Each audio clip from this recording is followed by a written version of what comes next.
Meu nome é Clarissa, sejam bem-vindos à disciplina Planejamento e Controle da Produção 1. Na aula de hoje, vamos continuar falando sobre a previsão de demanda, mais especificamente sobre a abordagem baseada em séries temporais. Vimos no vídeo anterior um processo com permanência, ou seja, um processo constante, e vimos diversos métodos baseados na média para realizar a previsão de demanda daquele tipo de processo. Aqui, vamos considerar agora um processo com tendência. Como vamos realizar a previsão de demanda se os dados são crescentes ou decrescentes? Os métodos baseados na média passam a não ser suficientes para captar esse tipo de tendência. A tendência pode ou não ser linear. Para processos com tendência linear, temos o seguinte modelo matemático destacado no retângulo amarelo, ou seja, a demanda no tempo é igual a mais B de t mais um epsilon de t, que é o ruído aleatório. Esta é a equação de uma reta, onde temos o A como coeficiente linear e o B como coeficiente angular. Para realizar a previsão, basta estimarmos os valores de A e B. Para isso, podemos utilizar o método da regressão linear ou a suavização exponencial dupla. Vimos o método da regressão na abordagem causal. Caso você ainda não tenha assistido a aula da abordagem causal, eu sugiro que você interrompa o vídeo aqui e assista a aula sobre a abordagem causal e o método da regressão linear. No vídeo de hoje, vamos apresentar o método da suavização exponencial dupla, que leva em consideração o tempo, dá maior peso para os dados mais recentes, assim como a suavização exponencial simples, e também considera a tendência. Na suavização exponencial dupla, a previsão de demanda para o período T mais K é dada pela soma da previsão suavizada exponencialmente, aqui vamos chamar de S de T, e a estimativa de tendência, que aqui vamos chamar de T de T. Portanto, a previsão para K valores à frente, ou seja, o P de T mais K, é igual a um S de T mais K vezes T de T, onde S de T é a previsão suavizada exponencialmente para o período T, T de T é a estimativa de tendência para o período T e K é o número de períodos futuros a serem previstos. Para esse método, vamos considerar as seguintes equações para o cálculo de ST e T de T. Observem que vamos utilizar dois parâmetros, alfa e beta, que têm o mesmo papel do alfa da suavização exponencial simples, ou seja, eles representam pesos que vamos dar para os desvios. Para a inicialização do modelo, os dados de ST, os anteriores, ou seja, S de T-1 e T de T-1, não são conhecidos. Para isso, vamos realizar um procedimento de 6 passos que foram sugeridos pelos autores Sipper e Buffin em 1997. Vamos conhecer o procedimento de Sipper e Buffin.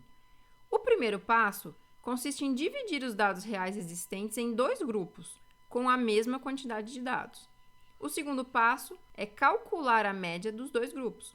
No passo 3, vamos calcular o fator de tendência desse período, ou seja, o T de T, que é igual a média 2 menos média 1, dividido pelo número de dados em cada grupo. No passo 4, calculamos o fator de suavização, ou seja, o ST, que é igual a um M de T, onde o M de T representa a média de todos os valores. Como você já calculou no passo 3 a média do grupo 1 e a média do grupo 2, o M de T é simplesmente a média dessas duas médias. Então, temos o S de T igual a um M de T mais o fator de tendência, o T de T, vezes N menos 1 sobre 2, onde N é o número total de dados utilizados. Observe que no passo 3 vamos utilizar o número de dados em cada grupo e aqui no passo 4 utilizamos o número de dados total da nossa amostra. No passo 5 vamos obter a previsão para K períodos à frente, então vamos aplicar a equação P de T mais K, que é igual a S de T mais K vezes T de T. E por fim, o passo 6 consiste em atualizar a previsão à medida que a demanda é conhecida, por meio das equações S de T e T de T apresentadas. Vamos agora analisar um exemplo para aplicarmos o procedimento de Sipper e Buffin sobre o método da suavização exponencial dupla. Observe que temos 20 conjuntos de dados relativos a uma determinada quantidade de produtos vendida.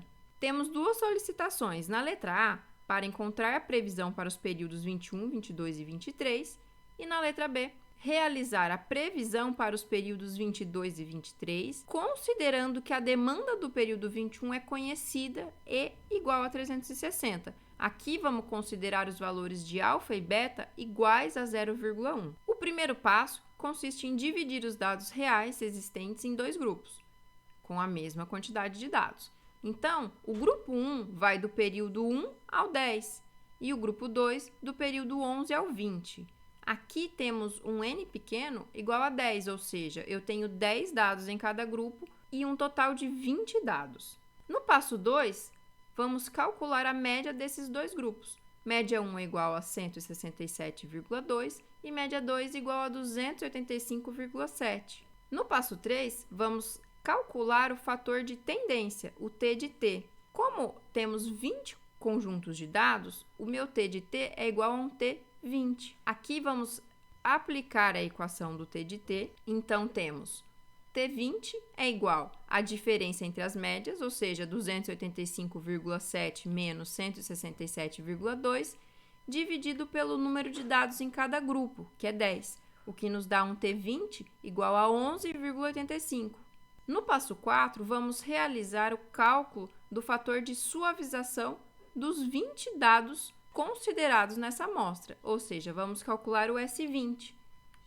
Para isso, vamos utilizar a fórmula onde fazemos a média das médias, ou seja, 285,7 mais 167,2 dividido por 2, mais o fator de tendência do período 20, calculado no passo 3, que é 11,85, vezes 20 menos 1 dividido por 2, uma vez que eu tenho 20 dados no total.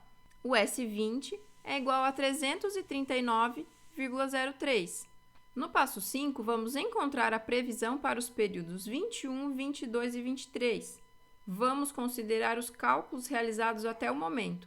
O fator de tendência para o período 20, que é 11,85, o fator de suavização para o período 20, que é 339,03. Aplicando na fórmula da previsão, temos a previsão para o período 21, que é 20 mais 1, é igual a 339,03 mais 1 vezes 11,85, o que me dá uma previsão para o período 21 de 350,88. Para o período 22, sigo o mesmo raciocínio, fazendo K igual a 2, o que me dá a previsão para o período 22 igual a 362,73. Para o período 3, K igual a 3, ou seja, P de 23 é igual a 374,56. Na letra B do exercício, vamos realizar a previsão para o período 22 e 23, considerando a demanda do período 21 é igual a 360, ou seja, foi adicionada uma nova informação ao nosso conjunto de dados. No procedimento de Zipper e Buffing, eu posso atualizar os fatores de tendência e suavização a partir desse novo dado que chegou. Vamos calcular o fator de suavização do período 21 e o fator de tendência para o período 21. E a partir desses novos valores, eu consigo calcular novas previsões para os períodos 22 e 23. S de 21 vai ser, então, a aplicação desses dados na fórmula do ST. Como alfa é igual a 0,1, a demanda do período 21, 360, e os fatores de suavização do período 20 igual a 339,03 e o fator de tendência do período 20 igual a 11,85, eu tenho o fator de suavização do período 21 igual a 351,79. A partir desse cálculo, eu consigo calcular o fator de tendência do período 21, aplicando a fórmula ao lado, fazendo beta igual a 0,1 e utilizando o S de t calculado, que é o S de 21 agora. Realizando esses cálculos, temos que o t de 21 é igual a 11,94. Portanto, os cálculos realizados até aqui nos permitiram encontrar o S de 21 e o t de 21. Agora, para realizar a previsão, basta aplicarmos na fórmula do P de t mais K. Para a previsão do período 22, K é igual a 1, ou seja, eu tenho P de 21 mais 1 é igual ao S de 21 mais, uma vez, o T de 21. A previsão para o período 22 é igual a 363,73. Para o período 23, basta fazer K igual a 2, ou seja, P de 23 é igual a 375,67. Observe que, como o fator de tendência é positivo, eu tenho um aumento nesses dados. Então, é esperado que as previsões para os períodos à frente sejam maiores do que os valores obtidos até então. Percebam que a previsão para o período 23 é superior à previsão do período 22. Na aula de hoje, vimos o método da suavização exponencial dupla para um processo com tendência. Eu recomendo a leitura das referências dessa aula. O vídeo de hoje fica por aqui. Nos vemos na próxima aula.